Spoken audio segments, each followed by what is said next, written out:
Hey, dude, this is Jaden Storm coming at you with a deck profile, and there'll be two others to follow this one, so be sure to go check that out. These are 3 decks from set 12 that I have done. There's only 1 deck left in set 12 that I will be bringing you. But this is the other one, other than Nebula, that I really wanted to bring you, and that is my RevengerRagingFormDragon deck. I forgot my last 2 Raging Form Dragons at my locals this week, thanks to my good friend Aaron, who was able to pull a couple out of his box and was willing to trade them to me for the remaining part of his Nebula Lord Dragon deck. So, really glad I was able to scoop those up from him, and that he had them, and that he was willing to deal them since he wasn't playing Revengers. So, Aaron, thank you very much. Fellow Shadow Strike member as well. And so anyway, guys, I'm going to get into this deck profile. It's one I've been waiting to do. Raging Form Dragon, in my opinion, is one of the best decks of the format, which I will be doing a deck, top 5 clans, or decks in my opinion, and the decks that I do not think are not deserving and why. I'll be doing another one of those videos as well, so be sure to go check that out. So here we go. Let's get right into this awesome Revenger deck. For the starter, we're using Creeping Dark Goat. I finally have my Creeping Dark Goat. Finally. It only took messaging the guy 9 times and threatening to report him to get him to finally send it to me. So anyway, guys, Creeping Dark Goat is our grade 3 searcher for Shadow Paladin. When he's rode by a Shadow Paladin grade 1, you slide him out, counterblast 1, move him back up into the Vanguard Circle's Soul, and you search the top 5 for grade 3. He adds consistency to the deck. I don't think Claudus is a bad card. I think this is a 10 times better choice if you have access to it, because he adds consistency to the deck, because in order to use Raging Form Dragon's ability, you're going to need one of him to break ride with, and then another one to use his ability in the endgame. So that's why this card is better. It can search out your break ride, it can search out your extra Raging Form, it just adds consistency. So if you do not have one of these, and you're a serious Shadow Paladin or any Paladin player like me, you should definitely invest in one of these. It cost me 15 bucks. It's definitely worth it.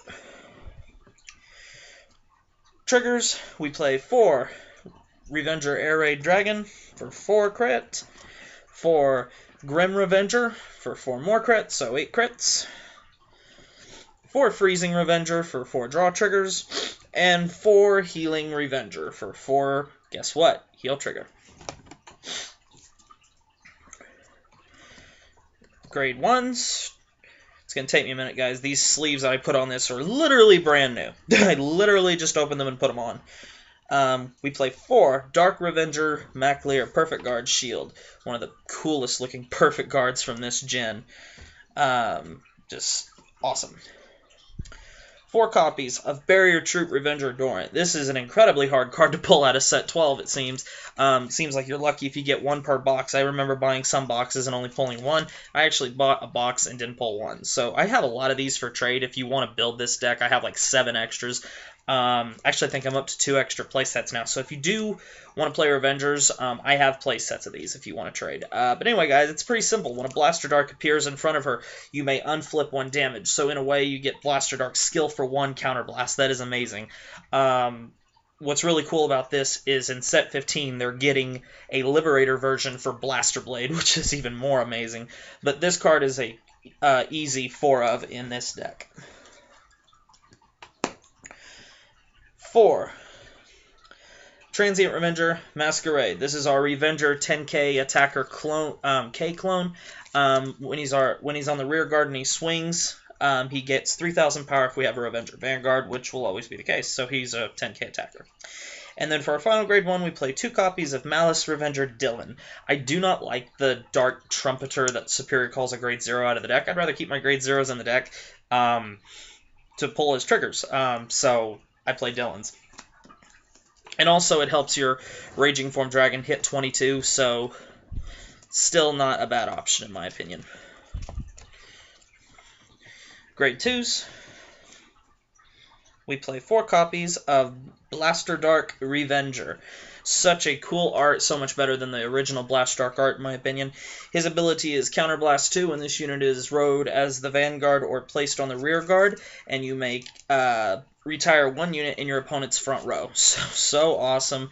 With Dorant, the grade 1 damage on Flipper, this card is now so much better. 4, Nullity Revenger Masquerade. This is our Revenger 12k attacker. Pretty simple. Every deck needs 4 of these for your whatever deck you're playing. And then over our last grade 2, we play 3 Dark Cloak Revenger Tartu.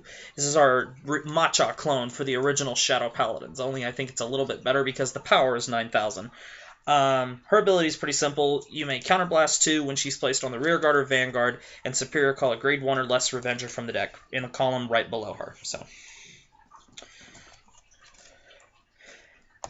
And then for grade 3s, we play 4 Illusionary Revenger Morbid Phantom. It is our Shadow Paladin Break Ride. His ability is Limit Break. When a Shadow Paladin rides this unit, you may counterblast 1. If you do, your Vanguard receives 10,000 power for the turn, and you can superior call any grade 2 or lower Shadow Paladin from your deck, and it receives plus 5,000 until the end of battle. So very, very good Break Ride. Helps you set up for your Raging Form ability, and also just can give you power if you need it. And then his standard ability is when he is your Vanguard and he swings, he gains plus 2,000 power, so he can hit cross rides by himself. Very, very good. And then for the boss of the deck, and one of the most awesome artworks in the game, 4 RevengerRagingFormDragon. This card is fucking awesome. Look at that artwork. Look, he just has a big purple ball of death. His ability is Limit Break.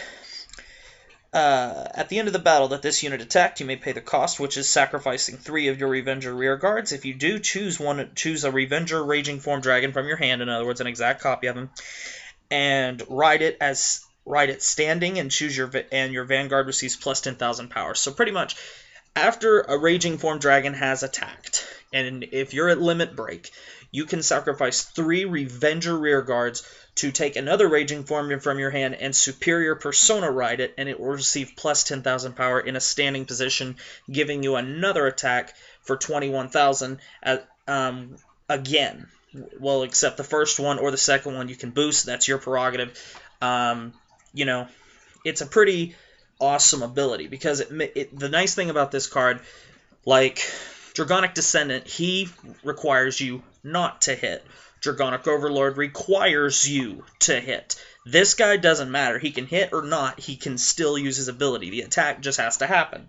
Even if the attack is nullified, he just needs to attack. And at the end of that battle, if you're at Limit Break, sacrifice 3 rear guards. You're normally going to do it in an L form. So if here's Raging Form, your 2 front row rear guards, and your 3 back row boosters, you're going to normally want to attack with 1 column first before you use your Raging Form skill. That way, you can go rear guard, Raging Form. At the end of that attack, sacrifice this L right here, and then you can stand him up again. That way you have another rear guard. Normally the column that you don't attack with first, that you attack with last, is going to be the one that you superior call out of the deck.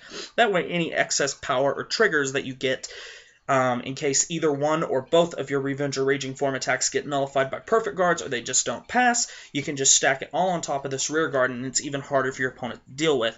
That's why this card is so good. He's an ultimate pressure card. He's like Dragonic Descendant. It's not a matter of if he's going to happen, it's when it's going to happen, and your opponent is pretty much guessing or trying to guess as good as possible to when it's going to happen, or it's going to push them into a corner when they know it's going to happen, and they just have to be prepared for it, or be prepared to just take some attacks, hope for triggers, or hope for a heal to save them.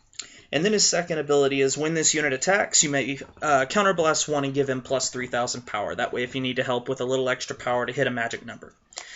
So, awesome card, guys. Well, guys, this has been my Revenger Raging Form. Whoa, see, I told you these sleeves are new. They're still sliding out of my hands.